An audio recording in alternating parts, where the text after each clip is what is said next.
أهلين، كيف حالكم؟ في مطبخ فتافيت فادية. واليوم نبي نوريكم أحلى خبزة ممكن تديروها مع الشاهي. خبزة ربطة العنق، بجد خبزة مهما تاكلوا منها مش هتشبعوا، وكمية بسيطة وسهلة جدا جدا جدا. فنجول المقادير هنا: كبيتين دقيق ما يعادل من 400 جرام.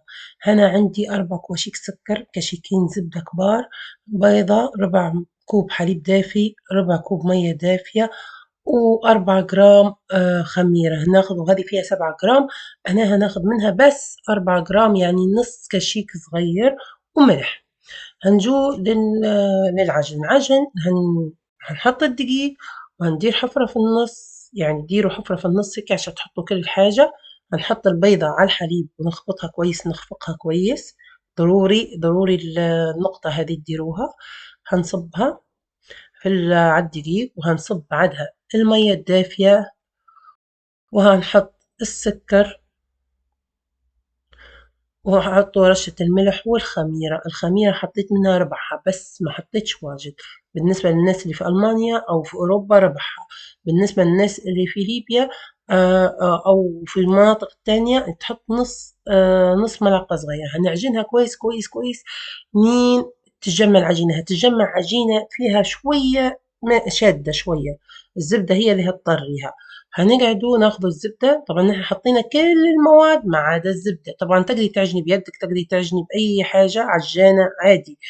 توا نحطوا الزبدة قطعة قطعة. المفروض الزبدة بحرارة الغرفة، هنا كانت عندي الزبدة ما زالت ما دارتش شوية، بس حطيتها قطعة قطعة وخليتها تعجن شي 10 دقايق أو أكتر. نين اختفت الزبدة وصارت العجينة لزجة. لما تمسكيها هيك فيها لزوجية شوية وطرية، لكن سوفت انت هتحسي بالعجينة، وانت تطلعي فيها سوفت بطريقة ما نقولكش عليها. بجد اللي هيجرب الخبزة هذه هيشكرني، لأن طعمتها غير طعمات الخبزات اللي أنا درتهم يعني في مسيرتي بتاعت الشغل كلها.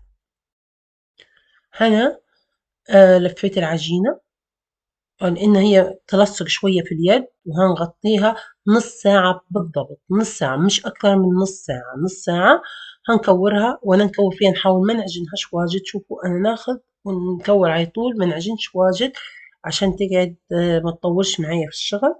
نكورها كلها.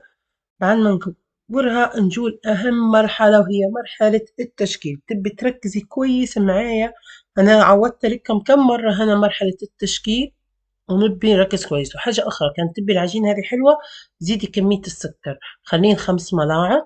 أنا حاطة تقريبا 3 ملاعق 4 ملاعق. اللي يبي يزيد كمية السكر نجو هنا نقرب لكم الكاميرا، نوريكم كيف طريقة التشكيل. أهم حاجة ركزي، هي أول مرة هتحسيها صعبة، بس هي بجد مش صعبة.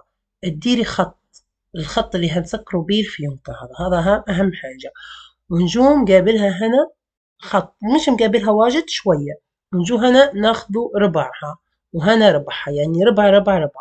شوفوا درت 3 خطوط. نجي من الجهة الأخرى نفس القصة. طبعا الخط هذا قاعد هنحط خطين، هيقعد هيك نفس القصة 3 خطوط. وديما صبعك بالنص، هذا هو اللي تخليه فاصل. هنلموا طرفين على جنب هيك بالطريقة هذه. مش هتلصقيها بأي حاجة لأنه سهل، حتى لو خربت منك تقدري تصلحيها وانت بالطاجين. ونجيبوا هذه وهذه حتى هي نجيبوها ونحطوها هكا يبان الفيونكة. ونجيب الخط اللي درناه في الأول نسكروه ونحطوه من لوطة، نخلوه هو اللي لوطة بالطريقة هذه، ونقلبوها. الناس اللي ما تعرفش تمسكها بيدها ديرها كيف على الطاولة. أنا هندير لكم هيك وهيك، الناس اللي تقدر. وهيك الشكل الفيونكة. ديما اضغطي من النص، خلي الضغطة اللي في النص هذه باينة. هنشيلها بشويش ونحطها في الطاجين، يكون يا اما طاجين مش لاصق، يا اما تحطي ورق زبدة تحته. هنجو نديروا واحدة تانية. انا هنا حتى فواصل ما درسلكمش فواصل على طول. هنرش بس حاجة دقيق بسيطة. العجينة سفت بطريقة غير طبيعية، ما تفردوهاش واجد، خلوها غليظة. أهم حاجة الدائرة خلوها غليظة، ما تديروهاش رقيقة. ديروها رقيقة مش هيطلع لكم الشكل حلو. هي العجينة تكون رقيقة. نحطوا النقطة اللي في النص عشان نمشوا عليها. زي ما قلت لكم نردوا من جديد ونقولوا خط بسيط، وبعدين خط مقابلة، وبعدين خطين من هنا وخطين من هنا. سهلة جدا جدا جدا، بس ركزي فيها هتديريها بكل سهولة. هنشيلوا اللي في النص ونجيبوا اللي في الجنبين على بعضهن، ونحطه لي في النص. ونفس الطريقة هنا نجي نحطوا الطرفين، نحطوا الطرف ونلموا. هذه شلتها في يدي، ممكن تشيليها في يدك وممكن في الأرض عادي جدا. شوفوا منظرها، على فكرة هي ممكن تقولوا هيك مش هتعطي منظر، لكن لما تخش في الكوشة هتعطي المنظر صح بجد. يعني حلوة حلوة حلوة، عجينتها سوفت سوفت سوفت. والناس اللي يعني مبتدئة في الشغل هذا، تخلي خميرتها ما تكثرهاش عشان ما تخمرش معاكي واجد ويعدي الشكل. هنا جبت غربال صغير أو صفاية الشاهي، حطيت فيها شوية دقيق، رشيت رشة بسيطة. حاولي إنك ما ترشيش بالقوة، خليها رشة بسيطة عشان تعطيك المنظر. طبعا أنا جربتها بالدقيق، هي الوصفة الأساسية بالدقيق، وجربت إني ندهن بيض، لكن طلعت بتاعت الدقيق أحلى بصراحة. لأني أنا نحب بس نجرب ونعطي كل الطرق، اللي تحب بالبيض واللي تحب بالدقيق. بس بالدقيق أنا ننصح بالدقيق أفضل. هنسخن الفرن على 180 190 درجة حسب نوع فرنك، كان هو قوي حاليها 180، كان هو عرفتي فرنك مش قوي حطيها 190. هنحطوها في الفرن على هذه الحرارة ونطلعوها من الفرن. ما تاخدش ماكسيموم، تاخد 4 دقايق 5 دقايق وتطيب. بعد ما تكملوا تشكيلتها خلوها 10، يعني ماكسيموم 5 دقايق 10 دقايق، حطوها في الفرن.